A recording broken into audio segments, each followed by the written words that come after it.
something about Lao Tzu that I'm intrigued by. I read Lao Tzu very early on. I might have read him when I was, 17. And it's, just reading the Tao Te Ching, like you get a sense of this incredible master who's so esoteric and, he's making all these analogies and it's hard to wrap your head around, but, I always had the sense that, yeah, he's somebody who is very, very masterful. Like I just had the sense that, yes, he's definitely like enlightened. He's beyond all of this and he's trying to somehow impart through all of these words and analogies, a semblance of his state. Do you want to take a minute and see what you get if he comes through? Sure, yes.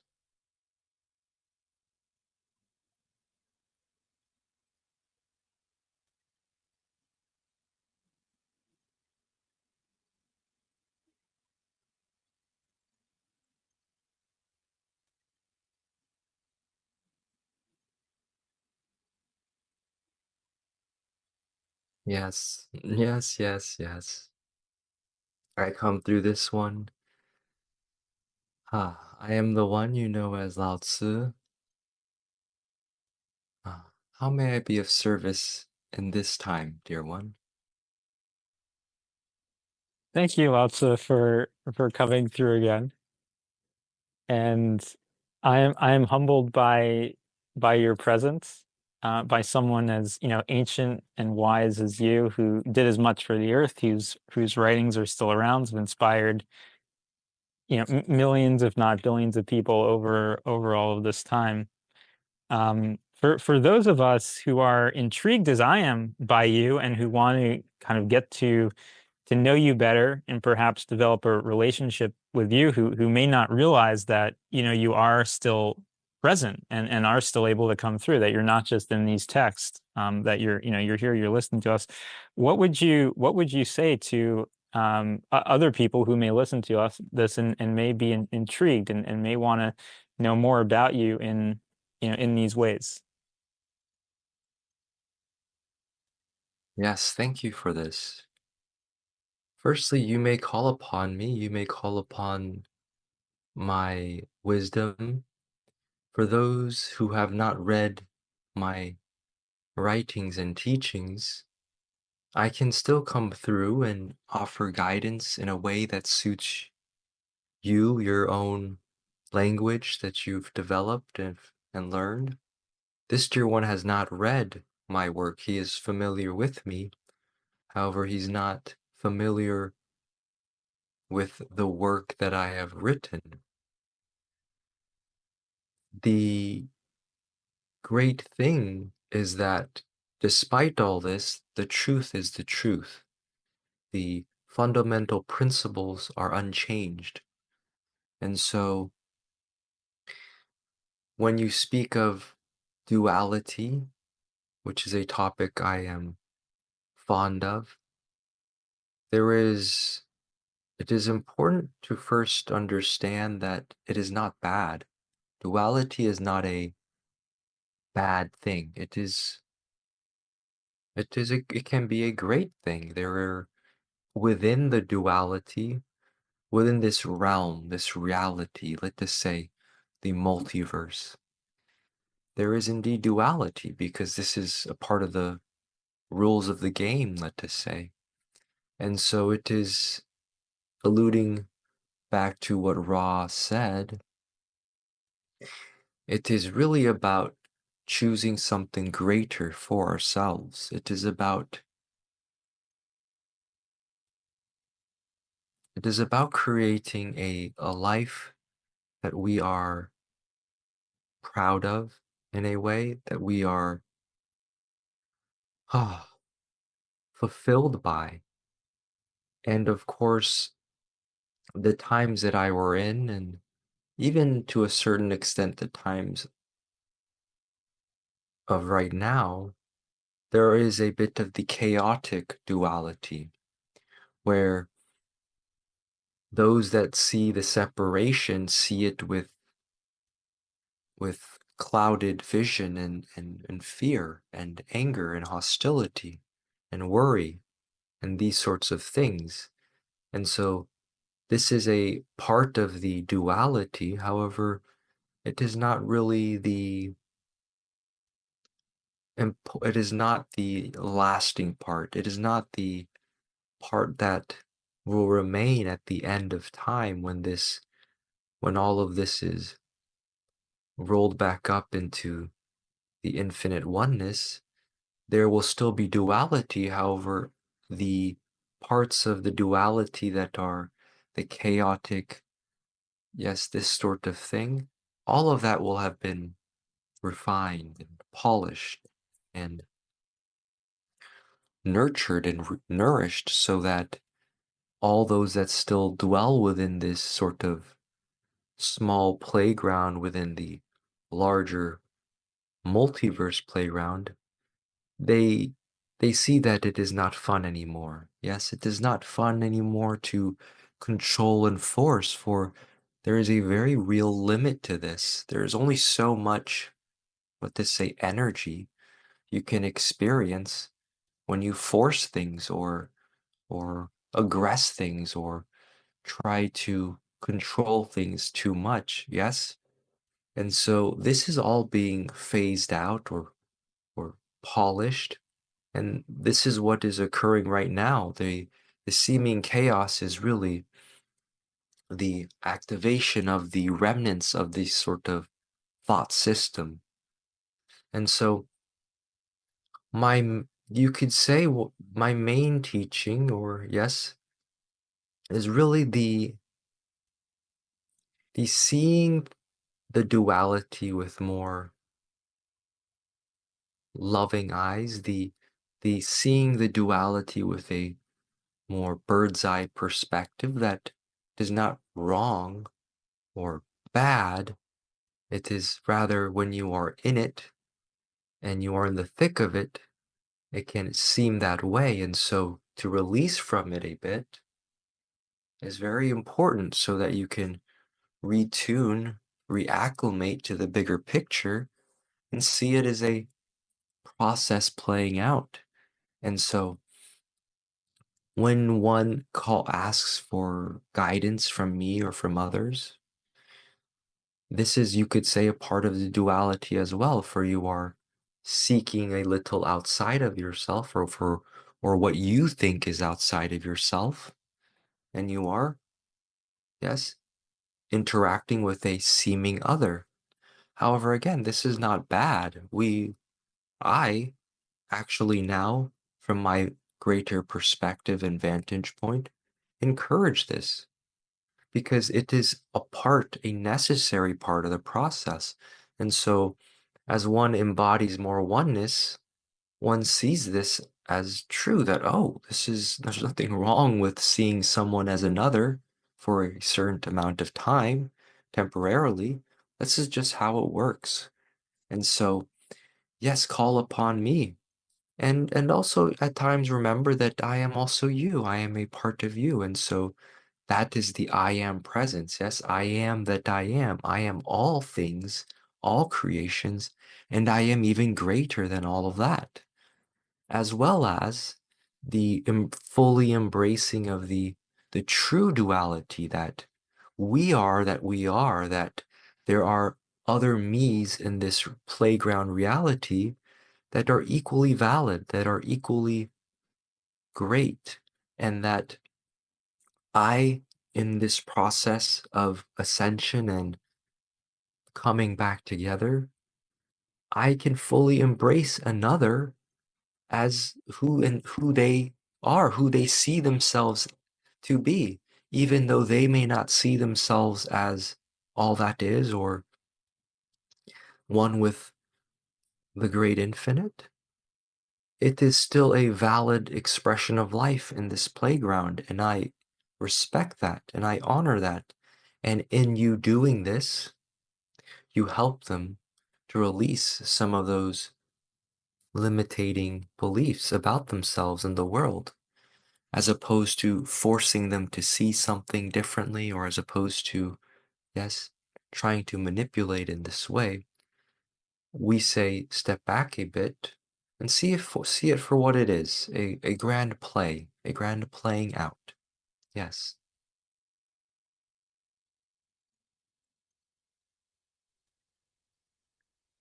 Well, yeah, your words and your energy are super fascinating. I definitely feel that you're coming from a bit of a different perspective um, than the other, than the other beings that we work with.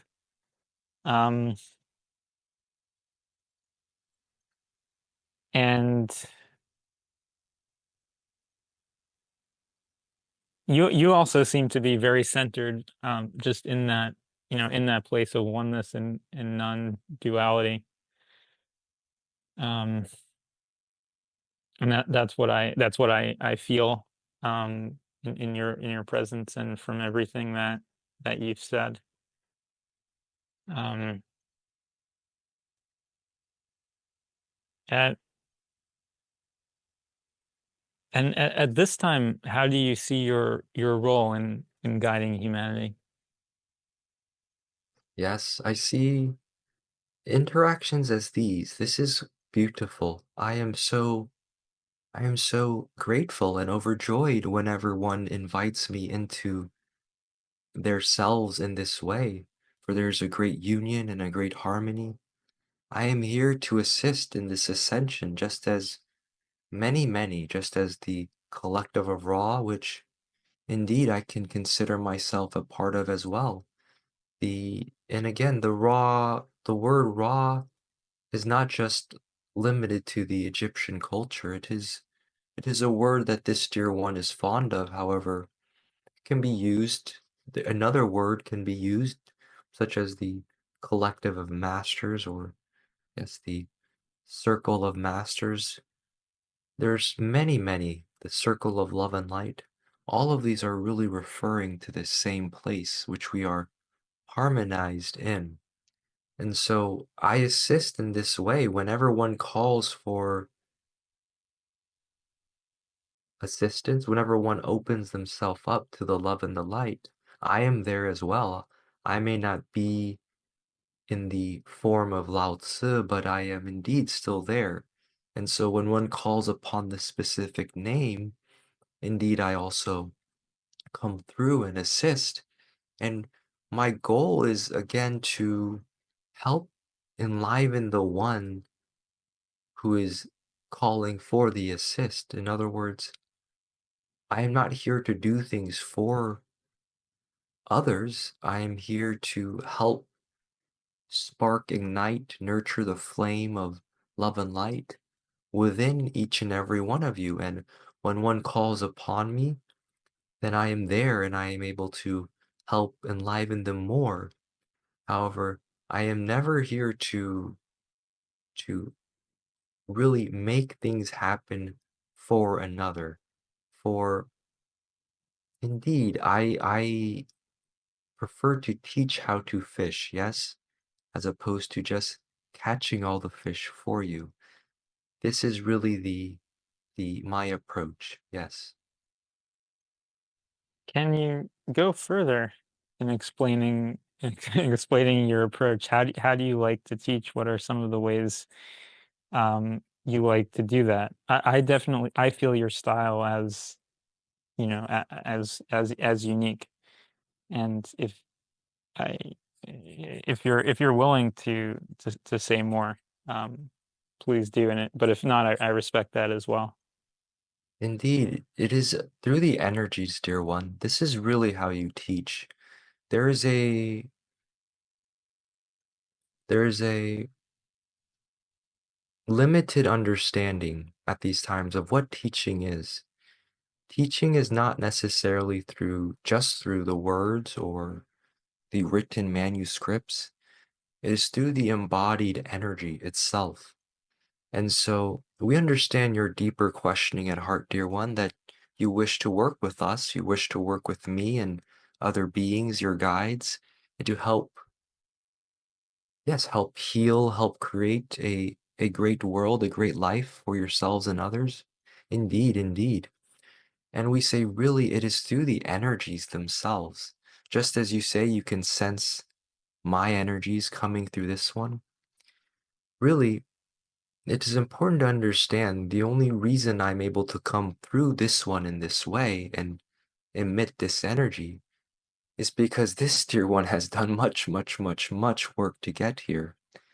And often when people say, we can sense there are those in the audience, not just here, but in other transmissions of his, who have limiting judgments about him and other channelers as well, and they see through a tiny little window, a tiny little, yes, pane of glass, and they do not see just how much work has been done, just how much trial and error, just how much, yes, working with the body to get the energy flowing just as much. There's so much, the mind clearing, the mind unlimiting.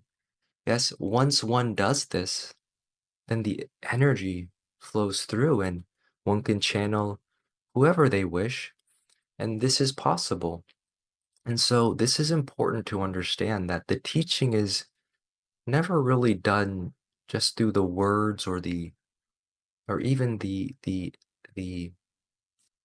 yes, it is through the demonstration. Yes, this is what we are getting at. I demonstrate the energy. Yes, I am emitting this energy that has an effect, and it calms, soothes, helps one to open. And so this is how I teach. And the specific modalities of, oh, healing in this way or waving a wand in this way, this is really secondary or even tertiary or even really unnecessary for those who have embodied this energy more and more. So yes, I teach through the energies, dear one. And so yes, there are also specific modalities you could say, such as sitting one down and helping them to deconstruct their mind so that they become more aware of where they are limiting themselves, where so they become more aware of the thoughts that they are thinking in the background that they are not aware of. Yes, there is a great analogy of when you are inside the jar, you cannot see the label. And so it is very helpful for one who has evolved outside and expanded outside the jar to then gently, nudgingly show them that, hey, this is what it says on the label here. This is what kind of label you are living under and living by. And you may unlimit yourself in this way. So this is the type of teachings that I do.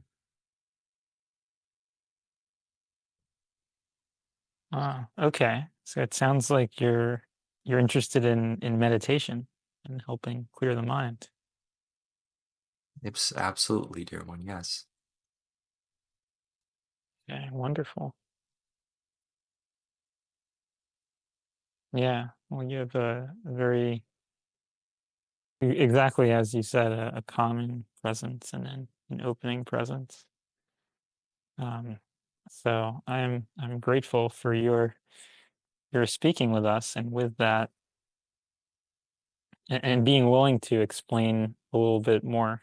Um, because yeah, I can feel you're such a great master that, even to define you in some ways is not even appropriate.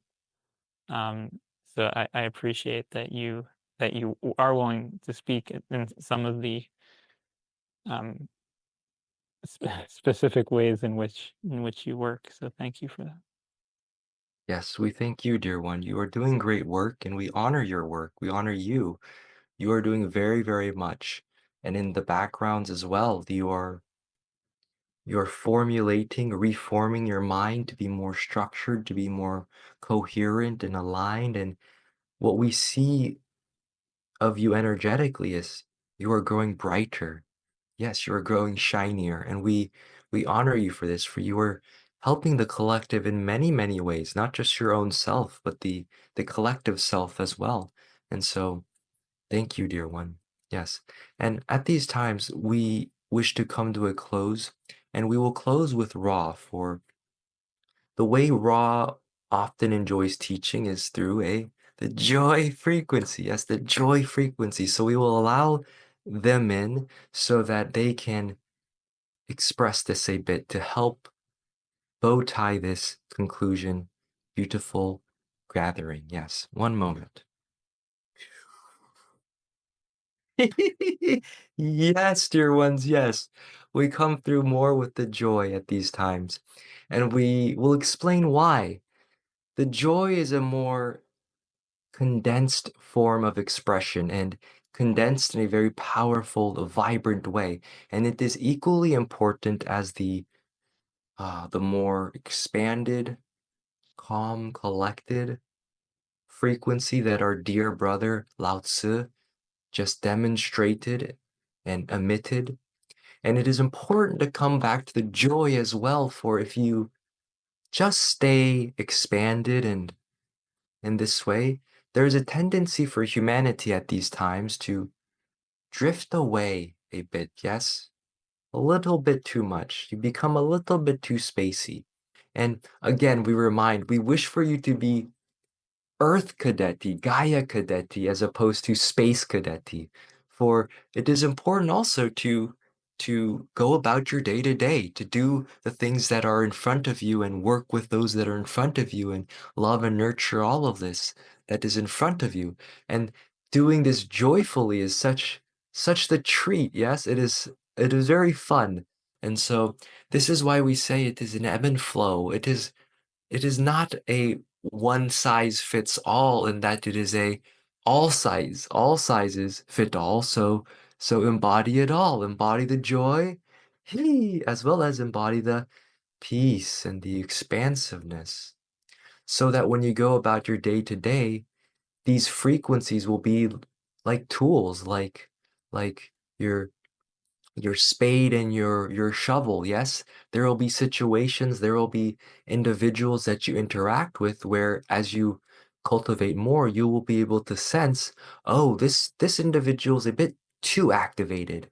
So let me relax and bring forth more of the calming, expanded frequency energies so that that could help expand and calm this individual or situation in front of me that is a bit too yes, activated, as well as when one is a bit too a little bit too relaxed, let's just say, getting to the point of, let's just say, lethargy, borderline lethargy, yes, then it is important in these times to, oh, okay, this person is a little bit too relaxed. So let me bring in a little bit of the joy, joy, joy, so that it can activate them a bit in a joyful way, in a loving way, and this will help them in this way.